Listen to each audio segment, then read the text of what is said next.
सर्वांना नमस्कार. ऑफिसवाला लव विथ टशन या स्टोरीचे 125 एपिसोड यापूर्वीच अपलोड केलेले आहेत. कृपया ते सगळे एपिसोड ऐकण्यासाठी आपल्या चॅनलला भेट द्यावी.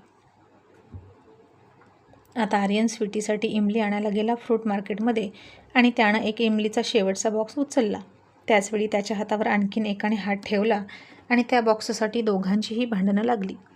पण जेव्हा त्या दोघांनी एकमेकांकडे बघितलं तेव्हा दोघेही हसले, कारण तो दुसरा जो व्यक्ती होता तो ऋषी होता. आणि मग आर्यन म्हणाला, ऋषी, व्हॉट अ प्लेझंट सरप्राईज. तू चक्क या एरियामध्ये, ते कसं काय? आणि ऋषी म्हणाला, काय करणार, हाय कमांडची ऑर्डर राहते की आज इमली खायची आहे. मग शोधत शोधत इथपर्यंत आलो आणि इथं येऊन बघितलं तर तू होतास आणि इमलीचा एकच बॉक्स आहे. आणि आर्यन हसून म्हणाला, आणि मलासुद्धा अशीच ऑर्डर आहे घरून की आज इमली घेऊन यायचं, नाहीतर घरी यायचंच नाही. आणि आता दोघेही हसले. आणि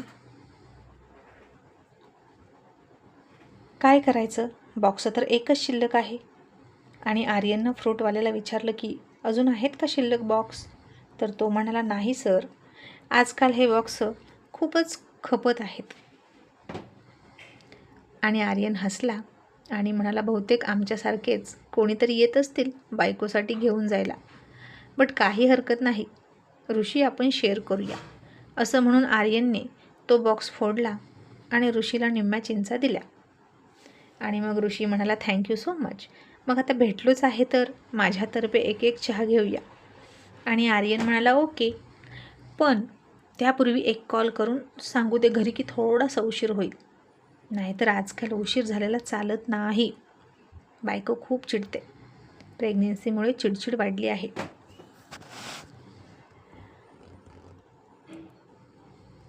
असं म्हणून आर्यनने फोन घेतला आणि स्वीटीला फोन करून सांगितलं की बेबी थोडा उशीर होईल, ऋषी भेटला आहे. आणि मग स्वीटीसुद्धा म्हणाली, चालेल. आणि फोन ठेवून आर्यनने पाठीमागे बघितलं आणि म्हणाला, लेट्स गो ऋषी. असं म्हणत होतास की तो त्याला समोरच्या एका चांगल्या रेस्टॉरंटमध्ये चहासाठी घेऊन जाणार होता आर्यन. पण तोपर्यंत ऋषीने बाजूच्या एका गाड्यावरच्या ग्लासमध्ये 2 चहा आणले आणि आर्यनला ऑफर करत म्हणाला, मिस्टर आर्यन, घ्या. मला माहीत आहे तुम्ही असंच स्ट्रीट फूड, स्ट्रीट टी नाही घेत, तुम्हाला आवडत नसेल, पण हे सुद्धा चांगलं असतं. तुम्ही समजता इतकं अनहायजेनिक नसतं. घ्या, चहा घ्या. आणि आता 5 स्टार 7 स्टार हॉटेलमध्ये खाणारे आर्यन सर मैत्रीसाठी तो टपरीवरचा चहा हातात घेऊन बघू लागला. आणि त्याच्या मनात काय चाललंय हे ओळखून ऋषी त्याला म्हणाला, तुम्हाला सांगू, तुमचे डॅडसुद्धा इतका विचार करत नाहीत माझ्यासोबत चहा घेताना. आणि आम्ही खूपदा असा चहा घेतला आहे. आमचं काय, आम्ही सैनिक माणसं, कुठेही कसेही राहतो, जे मिळेल ते खातो आणि नाही मिळालं तरी चालतं. तेवढी ताकद, हिंमत आमच्या आतमध्ये असते. खाता पितासुद्धा आम्ही देशसेवा आणि देशप्रेमासाठी जिवंत राहू शकतो काही दिवस, पण तुमचं तसं नाही. आणि आर्यन चकित होऊन म्हणाला, काय, डॅड आणि इथे असा चहा पितात उभा राहून? I am surprise. हे ऐकून मला आश्चर्य वाटलं. आणि ऋषी म्हणाला, तुम्ही तुमच्या डॅडना ओळखत नाही इतकी त्यांची रूपं आहेत. ते सगळ्यांसोबत सगळ्या परिस्थितीत राहू शकतात, मग तुम्ही का नाही? चिअर्स. असं म्हणून त्यानं आर्यनच्या ग्लासला त्याचा ग्लास धडकवला. आणि आता आर्यननं सुद्धा कसलेही आडेवेडे न घेता, मनात कसलीही शंका कुशंका न घेता सरळ चहा पिला. आणि म्हणाला, मिस्टर ऋषी, मी चहा घेतच नाही, मी कॉफीचा शौकीन आहे. आणि ॲक्च्युली मी असं बाहेरचं काही खात नाही, बाकी दुसरा काहीच प्रॉब्लेम नाही. आणि ऋषी म्हणाला, येस, आय कॅन अंडरस्टँड. तुमच्यासारख्या हाय प्रोफाईल व्यक्तींना बाहेरचं पाणीसुद्धा पिणं अलाउड नाही. बट डोंट वरी, मी आहे तुमच्यासोबत. आणि तुम्ही झेड सिक्युरिटीमध्ये आहात असं समजा. आणि आर्यन हसला. मग दोघांच्याही बराच वेळ गप्पा चालल्या होत्या. आणि इकडे तन्वी स्वीटीला म्हणाली, स्वीटी, मला वाटतं तू डिनर करून घे, आर्यनला यायचं तेव्हा येऊ दे. तरीही स्वीटीला आर्यनसाठी थांबायचंच होतं. आणि ती म्हणाली, नाही यात तू, मी आर्यन येईपर्यंत थांबते, मला एकटीला नाही जेवायचं.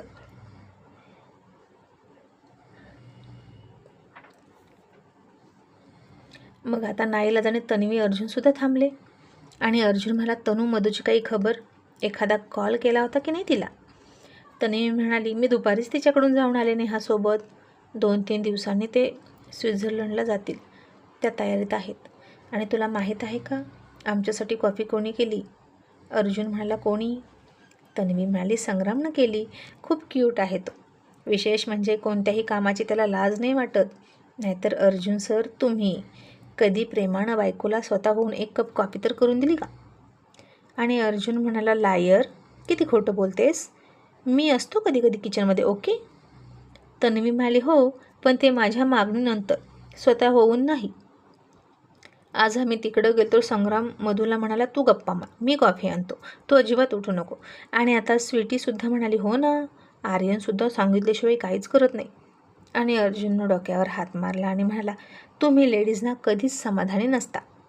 आता या संग्रामकडे बघितलंच पाहिजे. त्याच्यामुळे प्रत्येक घरात भांडण लागायची वेळ आली.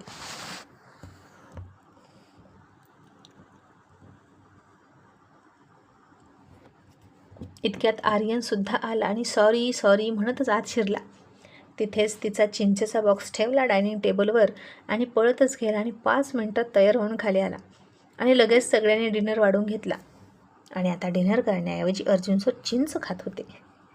आणि त्याच्यासमोरचा बॉक्स आर्यननं उचलला आणि स्वीटीसमोर ठेवला आणि म्हणाला, डॅड, तुम्ही लंचऐवजी इमली का खात आहे? ऑलरेडी इमलीचं शॉर्टेज आहे डॅड. कुठेच मिळत नव्हती. ऋषीसुद्धा इतक्या लांबून आला होता शोधत शोधत. आणि आम्ही दोघांनी हाफ घेतली. आणि अर्जुननं पुन्हा स्वीटीच्या समोरचा तो बॉक्स उचलला आणि स्वतःकडे घेतला आणि म्हणाला, खाऊ दे ना टायगर, छान लागते. आणि तन्वी हसून म्हणाली, आर्यन, तुझे डॅड प्रेग्नेंट आहेत, खाऊ दे. आणि आर्यन हसून मुद्दाम म्हणाला, ओ वाव, मग डॅड, तुमच्या पोटात काय आहे आणि तुम्हाला काय होणार?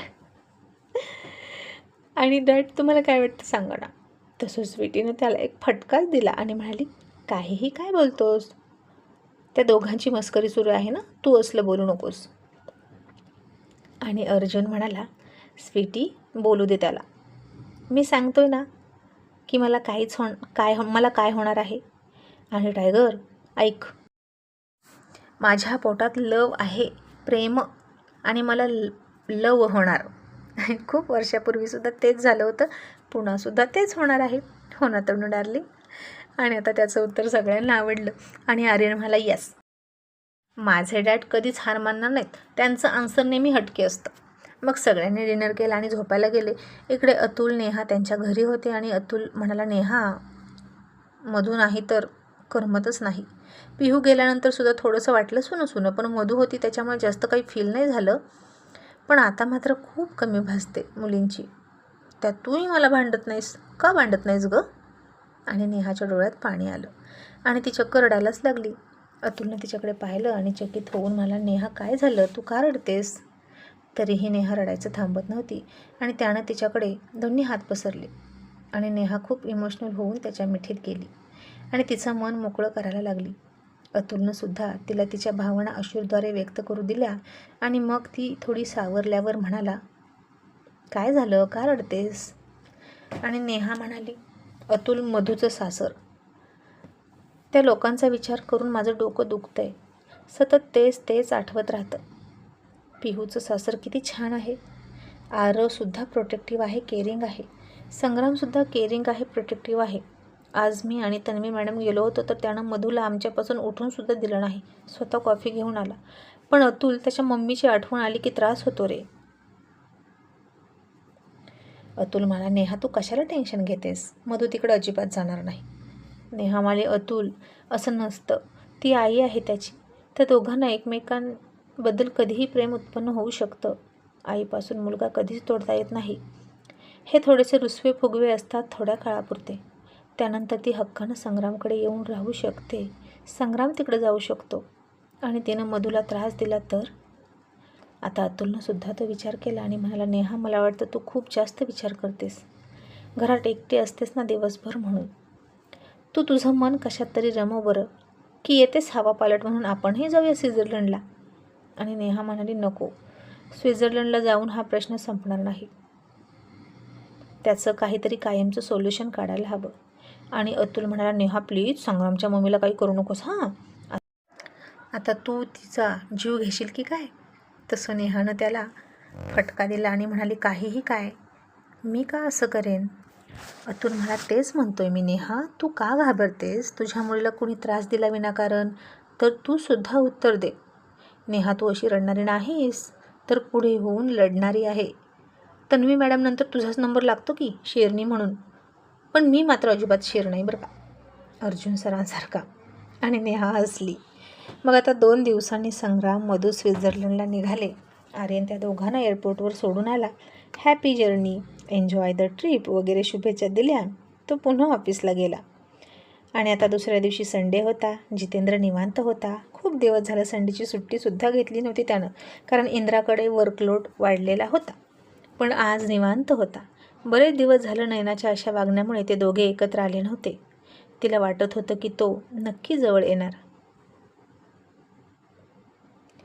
आणि 90% स्त्रियांना असंच वाटतं. निदान तेवढ्या गोष्टीसाठी तरी पुरुष जवळ येतो, गोडगोड बोलतो आणि आपण जिंकतो. आपल्याला हवं ते करून घेतो आणि आपण फारच ग्रेट, जे पुरुषांना जवळ यायला भाग पडतो. पण आता जितेंद्रने सुद्धा तिला अजिबात भाव दिला नाही. तिची गरज नसल्यासारखा तो वागायचा.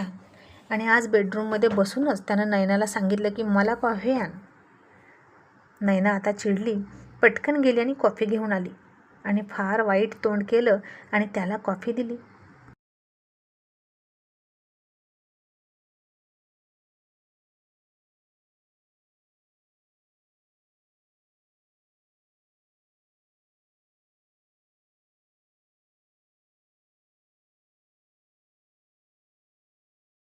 तसा जितेंद्र उठला. त्याने ती कॉफी बेसिनमध्ये ओतून दिली आणि म्हणाला, दुसरी घेऊन ये.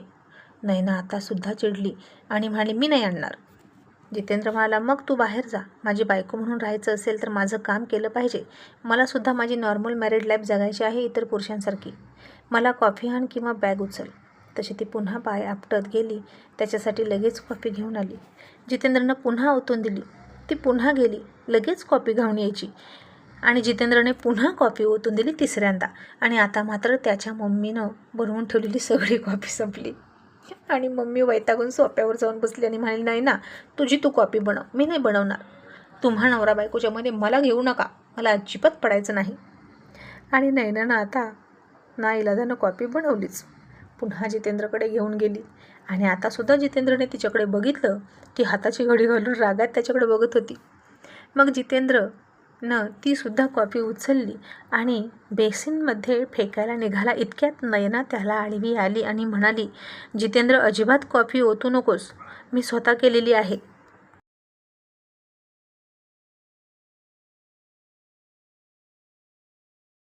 आणि जर तुला प्यायचीच नाही तर कशाला मागतो रे? आणि जितेंद्र हसला आणि म्हणाला, तूच बनवलीस ना, ओके मग पितो. आतापर्यंत तुला राग नाही आला. मी कॉफी फेकली तेव्हा ॲक्च्युली राग आला, पण इतका नाही आला, कारण ती कॉफी तुझ्या कष्टाची नव्हती. आणि आताही तू केलीस ना, मग पितो मी. आणि लक्षात ठेव, इथून पुढं माझं सगळं तूच करायचं. आणि फक्त माझंच नाही तर माझ्या मम्मी पप्पाचं सुद्धा. नाहीतर तू मला या घरात राहायचं रेंट दे. तशी नयना चकित होऊन म्हणाली, जितेंद्र, मी बायको आहे तुझी आणि तू माझ्याकडून रेंट घेशील का? आणि जितेंद्र म्हणाला, थँक्यू सो मच, तूच उत्तर दिलं. नॉर्मली आपल्या समाजात बायको असूनही नवऱ्यासाठी, सासू सासऱ्यांसाठी काहीतरी करत असते, तेच तू कर. जास्त काहीच करू नको, फक्त घराची आणि घरातल्या माणसांची काळजी घे, ज्या इतर मुली घेतात तशा, ओके? आणि त्या नॉर्मल बायकोसारखं, नॉर्मल सुनेसारखं तुला जर राहायला जमत नसेल, तर हॉटेलमधले राहिल्यासारखं इथं राहायचं असेल आरामात, तर हॉटेलमध्ये जसं रेंट देतेस तसं इथे रेंट दे, आम्ही काहीच बोलणार नाही. आणि आता मात्र जितेंद्रनं नयनाला चांगलीच कोड्यात पकडली आणि चकितच होऊन त्याच्याकडे बघायला लागली. आणि इतके दिवस याच्यातला हा खडूस नवरा कुठं लपला होता हेच तिला कळत नव्हतं. आतापर्यंत तो डॅडकडे नोकरी करत होता आणि डॅडला घाबरत होता, म्हणून सगळं तिचं सहन करत होता. आणि आता तिचं सहन करण्याची काही कारणच नव्हती त्याला, उलट तिला वठणीवर आणायची होती.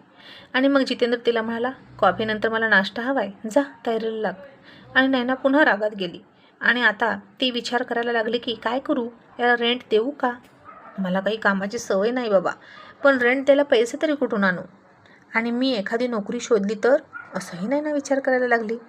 आणि म्हणाली, बरोबर आहे, मी रेंटच देईन, पण काम नाही करणार, असं तिनं मनाशी ठरवलं. मग आता बघूच या लढाईत कोण जिंकतं.